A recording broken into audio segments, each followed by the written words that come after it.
여러분의 건강을 생각합니다. 쿠키 건강 뉴스 시작합니다. 중년 남성은 마를수록, 중년 여성은 비만할수록 낙상 위험도가 높다는 분석이 제시됐습니다. 가톨릭 관동대 국제성모병원 내분비내과 연구팀이 50세 이상 남녀 11만 3천여 명의 자료를 분석했습니다.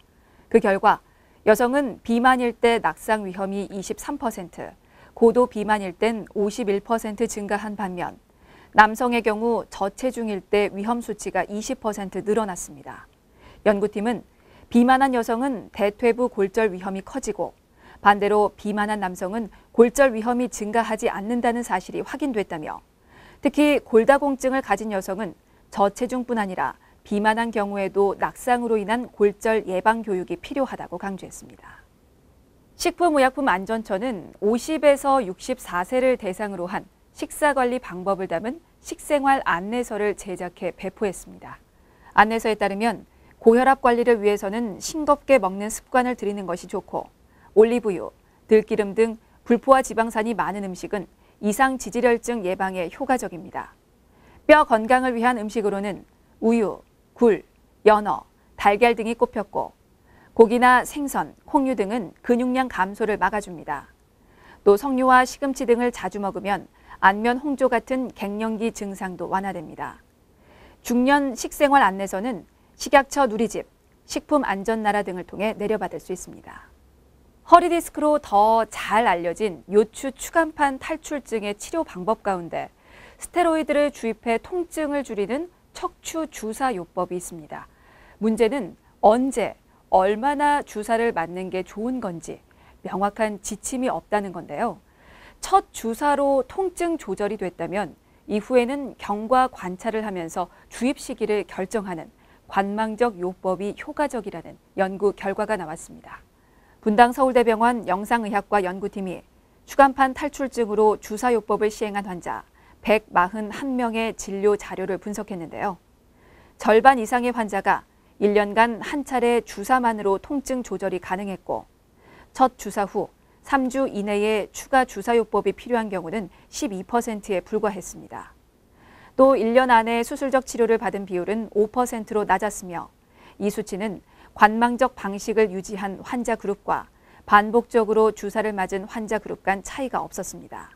연구팀은 수술 부담 때문에 주사 치료를 택하곤 하지만 스테로이드에 대한 걱정도 큰 편이라며 1차 주사로 호전됐으면 악화된 경우에 한해 추가로 맞는 게 부작용을 줄이면서 통증을 조절하는 방법이라고 강조했습니다.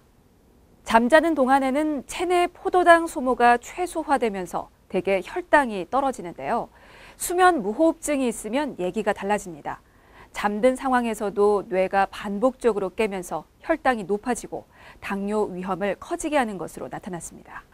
강동 경희대병원 신경과와 내분비내과 연구팀은 당뇨가 없는 수면 무호흡증 환자 그룹과 정상인 그룹의 측정 자료를 분석한 결과 중등도 이상 심한 수면 무호흡증이 있는 경우 잠든 뒤 혈당이 증가하는 것을 확인했다고 밝혔습니다.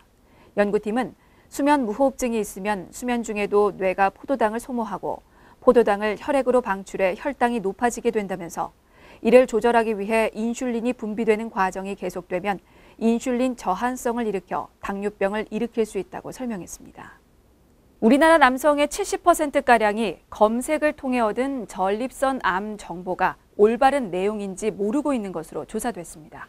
대한비뇨의학재단과 대한비뇨기 종양학회가 50대 이상 남성 500명을 대상으로 설문을 진행했습니다.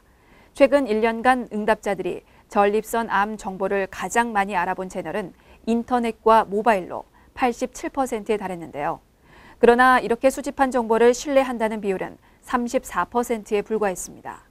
또 가장 신뢰하는 채널은 의료 전문인을 꼽았지만 실제 병원을 찾아 전립선 암 정보를 얻은 응답자는 33%에 그쳤습니다. 대한비뇨기 종양학회 측은 전립선 암은 국내 남성 암 중 유일하게 사망률이 증가세를 보인다며 전립선 암 인식 향상을 위한 쉽고 공신력 있는 정보의 전파가 필요하다고 전했습니다.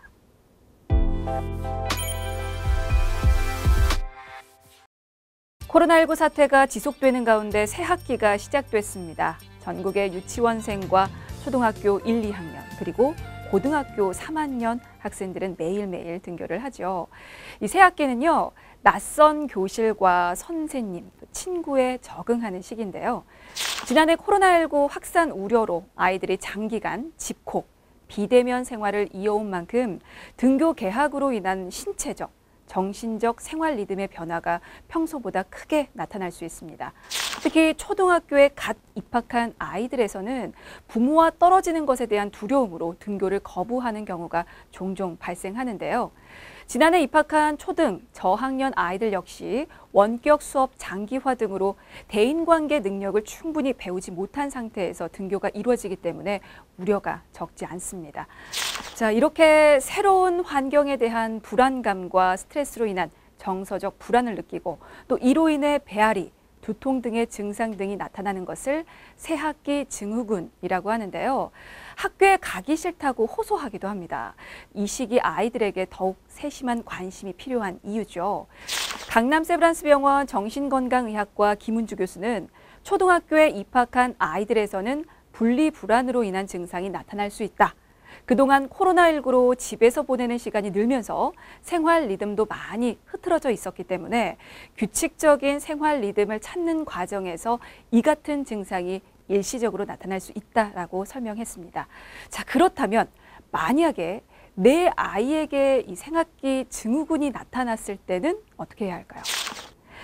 새학기 증후군 극복에는 부모의 관심과 응원이 도움이 되는데요. 아이가 학교 생활에 대해 긍정적으로 생활할 수 있도록 편안한 분위기에서 대화를 나누는 것도 좋다고 합니다. 김 교수는 학교 내 규칙에 적응하고 등교 습관이 자리 잡는 2, 3주 동안은 지켜보는 것이 좋다. 새로운 환경이 낯설게 느껴지고 긴장되는 것은 누구에게나 있을 수 있다고 솔직하게 말해주는 것도 방법이라면서 아이가 새로운 환경에 대한 선입관을 가지지 않도록 주의해야 한다. 불안감이 높거나 또래에 비해 사회성이 미숙해서 어려움이 예상되는 경우에는 담임 선생님께 도움을 요청할 것을 권한다고 조언했습니다. 자, 다만 코로나19로 학교 내 그룹 활동이 제한이 되고 또 친구들과 소통할 기회가 줄어들면서 활발한 성향의 아이들에게도 스트레스를 겪을 우려가 적지가 않은데요. 기존의 내성적인 성향의 아이들이 새학기 증후군을 겪는 경우가 많았던 것과는 반대되는 상황이죠. 김 교수는 등교를 하더라도 여전히 코로나19 방역이 우선되다 보니까 그룹 활동이나 친구들과 노는 시간은 많이 제한될 것이다. 성격이 활발한 아이들은 힘들어할 가능성이 높다. 기존에는 차분하고 내성적인 아이들이 이 새학기에 어려움을 겪는 빈도가 높았다면 올해는 반대로 활발하고 에너지가 많은 아이들이 행동이 제한되는 상황에 대해서 스트레스를 받을 수 있다면서 매일 등교하지 않는 학생들은 학교 적응 기간이 그만큼 또 길어질 수 있다는 점도 감안해야 한다라고 말했습니다. 또한 학교는 공부뿐만이 아니라 다양한 상호작용을 배우는 공간인데 코로나19로 어려워진 점이 아쉬운 부분이다. 대신 아이들이 온라인 소통과 에티켓을 제대로 배울 기회이기도 하다. 긍정적인 학습의 시기로 활용하는 것이 중요할 것이라고 피력했는데요. 새학기, 새로 입학한 어린 아이들에게만 힘든 시기는 아닐 겁니다. 온라인 수업과 등교를 번갈아 하게 되는 초등학교 3학년 이상의 학생들의 경우도 학교 적응 기간이 평소보다 길어질 수 있으니까요. 부모님의 세심한 관심과 또 힘나는 응원으로 아이들이 무사히 새로운 환경에 적응할 수 있도록 도와주시기 바라겠습니다. 이상 건강톡톡이었습니다.